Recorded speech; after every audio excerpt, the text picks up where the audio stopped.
everyone to the Week 1 press conference with inside linebackers coach and defensive coordinator Peter Sirmon ahead of Saturday's season opener against UC Davis. We'll go to Jeff Ferrato from the Cal Sports Report for the first question. Peter, how are you doing today? Good afternoon, Jeff. Good to see you. Thank you.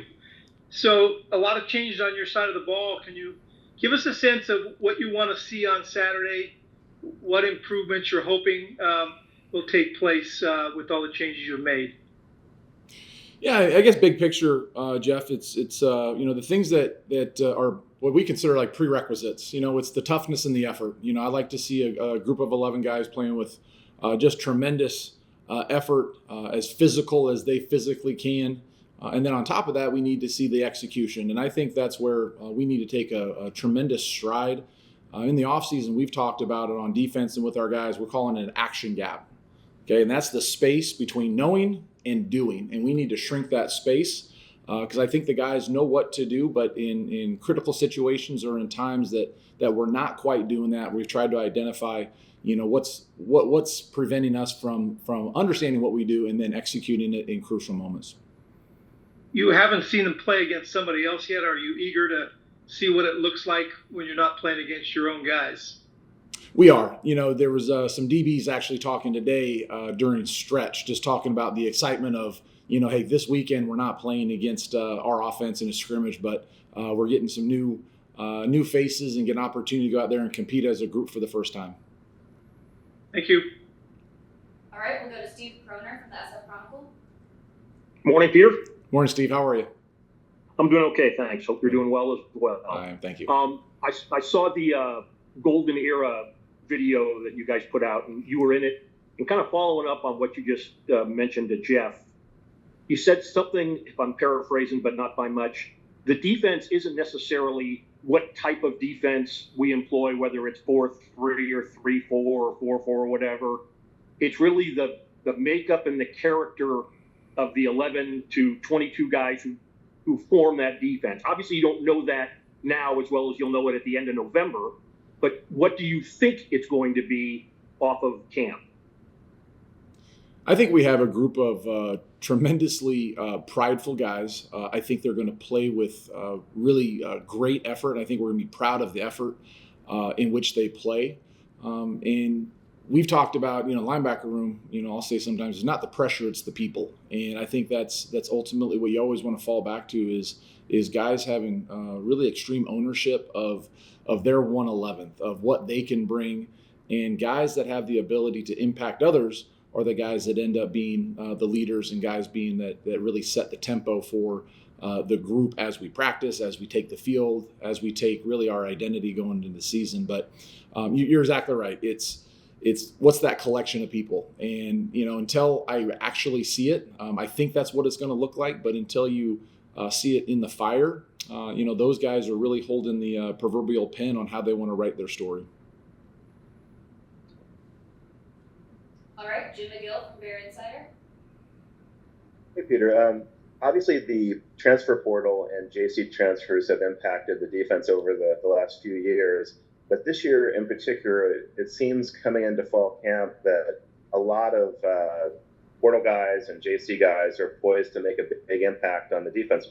How have you tangibly seen those guys make an impact? And who are some of those guys that are going to be playing a real big role on your defense this year that are new to the team?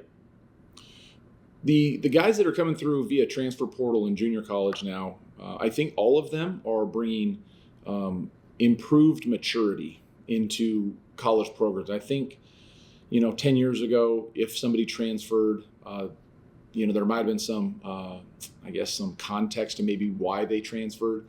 The junior college, I think sometimes the preparation at that level wasn't quite what it has been. But I think all levels of coaching, people are doing a better job of at least understanding, kind of the basics and carrying some capacity of defense. So I think those guys are coming in a little more prepared.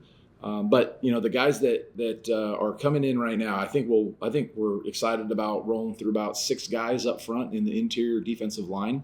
TJ Bowlers will be rolling through with Nate Burrell. Derek Wilkins will be in there as well. Aiden Kiana Aina, I think, has had a phenomenal camp. I think he's going to be a guy that really can help us inside along with Ricky and Stanley. And then Czech Fall, I think he's brought a physicality to the outside backer room, also with Sirmon. So with David, Ryan McCullough, Xavier, Czech, and Sirmon, I think those 12 guys will be, have the opportunity to roll through in the front. And then the back end, Ryan Yates has joined us. Marcus Harris is, going to be playing with us for the first time. Jair Smith, Isaiah Crosby, Cam Sidney's been with us, but, he's going to have a larger role. And Matt Littlejohn's back, and Josiah Wagner is another guy that has shown a lot in practice, and I'm excited to see what he can do, in live situations. Obviously, Teddy too, and are those guys bringing sort of an edge to the defense and a level of talent that really upgrades your defense? Teddy's been a great addition, but yes, a lot of those transfer portal guys, they have brought a definite upgrade to the overall talent level on our side of the ball. They've pushed their rooms respectively, and the guys that are in those rotations, they've come from really good programs. They've been raised what I would consider the right way in terms of the defensive spirit and kind of the defensive mentality of football. And then they've showed a lot of maturity as they've acclimated to the way we do things, particularly here. Yeah. All right, we'll go to Thomas Dunn from Riker, California. Good morning, Peter. On the flip side of that, quite a few presumed starters are returning from last year and into this year. What are you seeing from those returning players that maybe you didn't see last year that has you most intrigued for how they're going to execute this upcoming year? You hit it right on the head. Execute. It's about execution, and goes back to the comment earlier about the action gap, the space between knowing and doing. And the guys that have been here, we need to continue to shrink that gap. And we need to continue to stress improvement of the execution, never taking away from the toughness and effort, but having those three things really kind of working in unison of the toughness, of the effort, and the execution on every single play to the best that we can. I know football, I say it, but football is a game of errors, and things are not ever as perfect as you want, but we have to try to get to that spot that we're not making any self-inflicted wounds or dying by 1,000 cuts. Thank you. All right, we'll go back to Jeff Ferrato.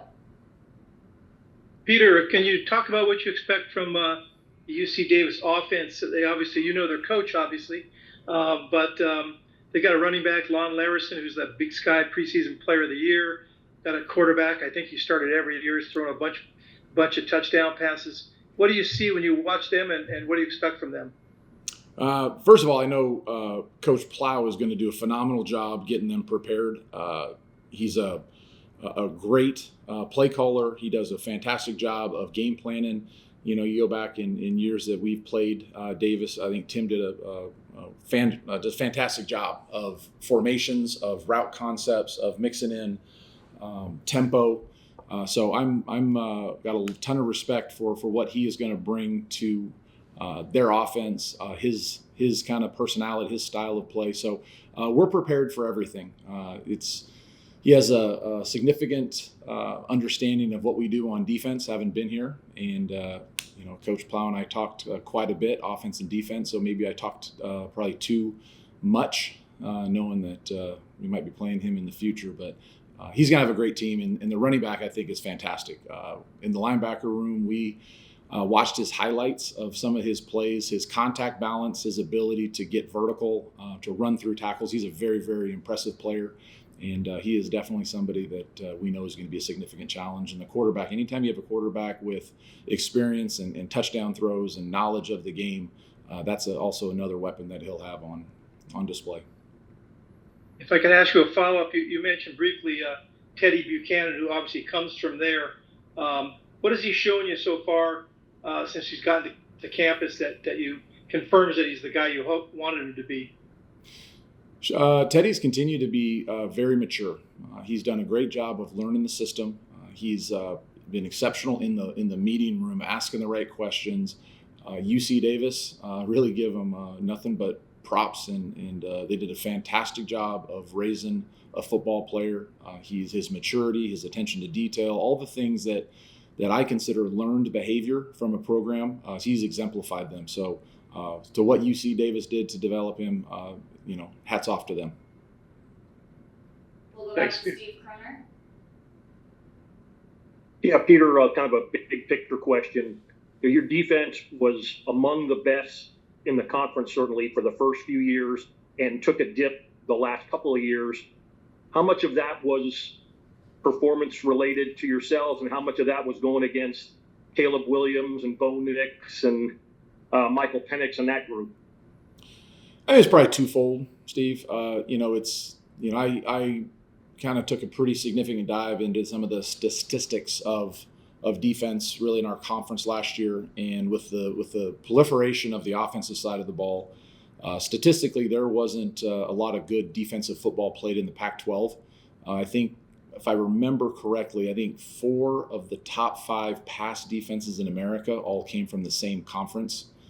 So I think some of those, without like opponents, I think it's extremely hard to go statistical, stat for stat. The NFL, they share some more opponents. Obviously, you're within conference, or you're within, your FCS, FBS, or all those different levels. But I think there's so much context in college football.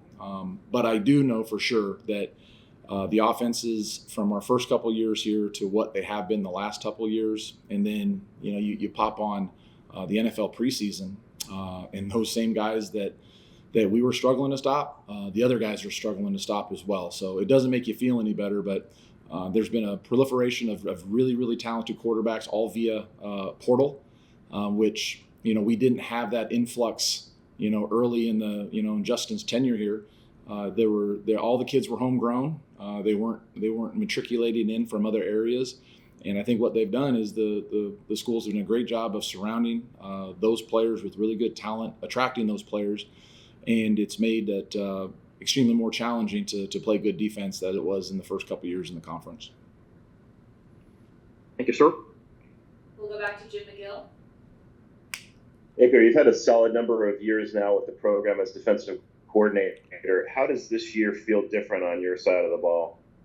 Well, the biggest difference, I think it's really just the influx of new people that aren't necessarily through the traditional high school recruiting. And then the unknown of the ACC, not unknown from, you don't know who your opponents are, but, in the Pac-12, there was so much history, so much almost cross-pollination of staffs that everybody kind of had an idea of what the game was going to look like, because there was so much carryover and there was so much, the same guys kind of just bouncing around or even doing the same thing within the schools. So now that's completely busted wide open. That the familiarity, the knowns, and even within the recruiting parts, we recruited basically all the same kids too. So you had an idea of what their particular skill level was, what they were in high school. So there was much more history, a rich history of knowledge of the staffs and of the rosters that we're not feeling right now. That we'll kind of have to relearn the rosters and relearn some of the. Some of the flavors and some of the, particular aspects of the offense and defensive coordinators. And I think this is probably the most vocal defense I've seen in fall camp. Is that helping bring an edge to your side of the ball, do you think? I don't know. It's, talking in practice doesn't necessarily mean you're going to be better in games. I think sometimes the talking is a reflection of some of the personalities that you have. But if talking in practice made for good football, I'd have been yelling the whole time. Thanks.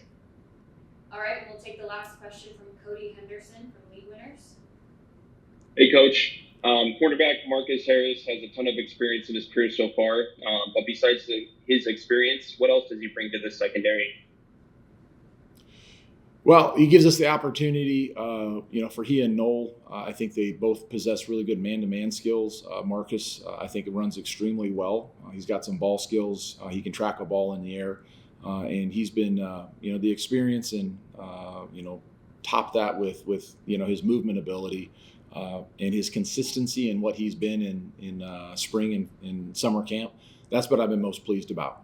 You get concerned if if corners don't have a level of consistency, because that's where inconsistent players just get really, really exposed in that particular position. So I've been very pleased with he and Noel, the level of consistency and the maturity they brought to practice every day. So we're excited to see those guys go. Thanks, Coach.